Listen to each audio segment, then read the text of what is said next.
And everybody. Hey guys, hey. We're back.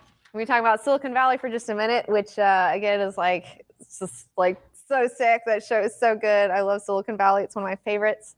And again, just like we did last time, I'm gonna kind of go through a recap, and then we're gonna do some questions. So guys, get your questions typed and ready for me. We're gonna do some chat spotlighting, stuff like that. We're not gonna be doing anybody smiling on since this is a shorter little deal. So let's get started. Now I'd like to mention their opening, like the opening of the show, where they show like the little animation of all the different little companies in Silicon Valley, you know, and it spells out like Silicon Valley. And I always am like looking, because they always change the animations slightly. And I noticed this time around that they had like an Uber balloon and a Lyft balloon, but the Lyft one was a little bit smaller, and Uber kept like bumping into it. And I thought that was a really cute little thing to add in. So at the beginning of the episode, you had what's his face at the doctor, and I noticed that the doctor, the guy who's playing his doctor, is the guy from The Review. And I don't know if any of you guys have seen The Review. It's a show where this guy reviews life, but it's like this comedy sketch thing. And it's like so funny, and I was so happy to see him. Like, I can't believe I didn't notice that it was him until now, but that guy super rocks. So in this episode, Andy Daly, excuse me. That guy is awesome. Keep doing what you're doing, guy. I liked it when he was like, hold on, I need to check your testicles. And he's like, oh, why? And he's like, can you see if they're still there? Like, I was laughing so hard. But yeah, in this episode, we have the new CEO guy. He's coming in. He's getting everything ready. You know, the guys are excited. They see their new space. We get to go into their new space. And that was another thing that I died laughing at, is when they show the new office. In the corner, you can kind of see this graphic that says, I am Pied Piper. And I just like laughed so hard, because I've been to a bunch of like internet companies here in LA, and I have totally seen I am whatever, and it cracks me up so hard. Like, it's so true. It's so true. Whoever came up with that marketing thing is like, I don't know, like everyone's copying it. It's so lame. I even, like, when I was in this giant MCN place, they had it in like pink neon. I am the place. And I took a picture of it, and then I showed T-Bone. I was making fun of it. Like, this was months ago, okay? Like, this is months ago. So I love that they're making fun of that dumb marketing thing. I was also excited to see Gavin Belson back in his karate pose in the background. Like, Gavin is so funny. I loved them being like, hey, can we like not have this stuff show up on our search engine? And they're like, you know, like, we can't do that. That's illegal. It's like, we're not asking you to do anything illegal. Just do something, you know, like, don't tell us what you're doing, but just do it. I thought that was really cute. And I'm excited to see the Nucleus guys. Like, they made some sort of breakthrough. So I can't wait to see how they're going to play into everything this season. That's a lot of fun. And then another thing that was killing me on this episode was the salespeople. So they get in and they see all these people, and they're like, these guys aren't engineers. Like, these guys aren't technical people. Like, who are these people? You know, and they're kind of douchey and lame. And they're like, oh, these are the best salespeople.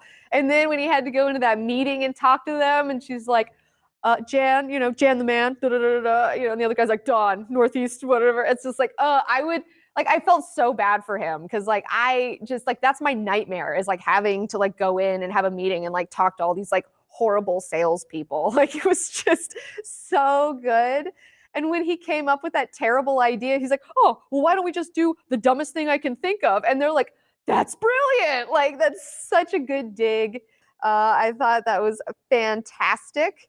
Also this season, I'm kind of sad that Jared is getting shit on so much, and I just want Jared to have a bed. Like, I just feel like Jared deserves a bed, and I want him to have a bed, and I'm so sad for him. Like, he's just gonna snap one day and just like kill everybody or something. Like, Jared is definitely one of my favorite characters on there. He is so cute.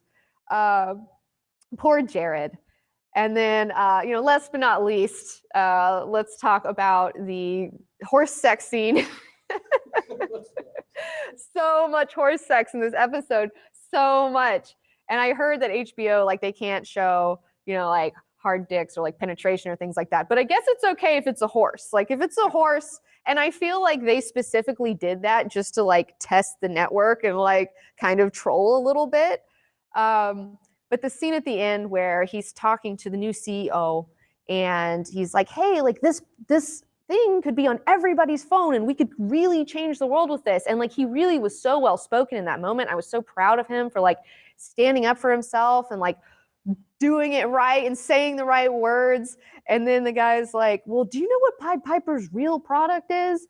And how they set up, you'd think that he's like, you, like, because all the sentimental crap he was saying, like the episode before, like you think that that's going to be some lame crap like that. And he's like, no, it's not you. It's stocks. That's what we're selling. It's stocks. And it's like, this episode wasn't even a satire. Like, it was just telling you how businesses work, you know, like this is how businesses work. They don't give a fuck about the product. They just want to make money. Like, that is like the bottom fucking line, you know? And that's something that, you know, T-Bone and I have dealt with our show because like we're independent, you know, and there have been people who've wanted to come in and like buy our show or like work with us and all these things. And then like the more you start talking to them, they're just like, they don't get it. Like, they are soulless, like greedy, terrible people. And you just have to like cut and run. You're just like, no, like I've actually like have a real thing that I'm trying to make, and money is not the most important like end game for me, you know, like that's not the reason I'm doing all of this. So I thought that was really great how this show is really showing you how business works, like at the end of the day, and how it's so messed up. Like, it's so messed up. Like, people aren't out there to try to make the world better. People are out there to just get a bigger house and have more horses. So yeah, Michelangelo, let's go to the spotlights. Silicon Valley is way too real sometimes. Absolutely. Like, absolutely. I can't believe how much I relate to this show, even though I'm not in like the tech business field.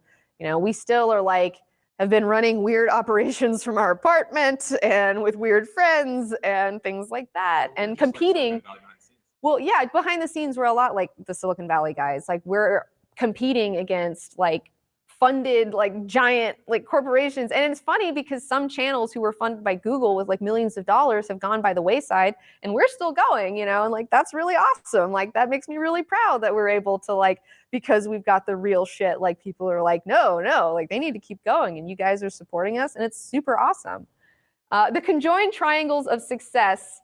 I made it up, now it's taught in business schools. Like, the conjoined triangles of success, like business people, guys, like business people. I have talked to some like weird entrepreneurs in my life, and like they're totally all about that stuff. And like, it's so lame.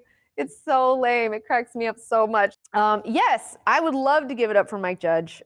He is so awesome. He is the best at satire. Like, I remember watching, you know, Beavis and Butthead when on MTV in the middle of the night, and you had to like find it, you know, and like you didn't know it was gonna be on. So I've been watching like him throughout the years. I'm a huge fan of his movie Idiocracy. If you have not seen Idiocracy, please like go see it. In fact, that movie was supposed to have a wide release, but it was such sick satire of like how dumb everybody's becoming and how corporations are like the worst, that like the move, like they were like, no, we can't let this be a wide release. Like, and they screwed him over. Like, the studios screwed him over it. And yeah, because they make fun of Costco, they make fun of Walmart, they make fun of Starbucks. I mean, they make fun of like Carl's Jr. The Carl's Jr. stuff in particular is pretty fantastic. So do yourself a favor. Yeah, we'll have to do a review of Idiocracy at some point. But if you're enjoying Silicon Valley and you like Mike Judge, definitely check that out. It's got Luke Wilson in it, and the chick from SNL, Rita.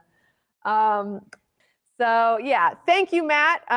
Keep doing what I'm doing. Always, thank you for your support. I love you guys so much. We're gonna wrap it up here with Silicon Valley. So yeah, over and out, Silicon Valley.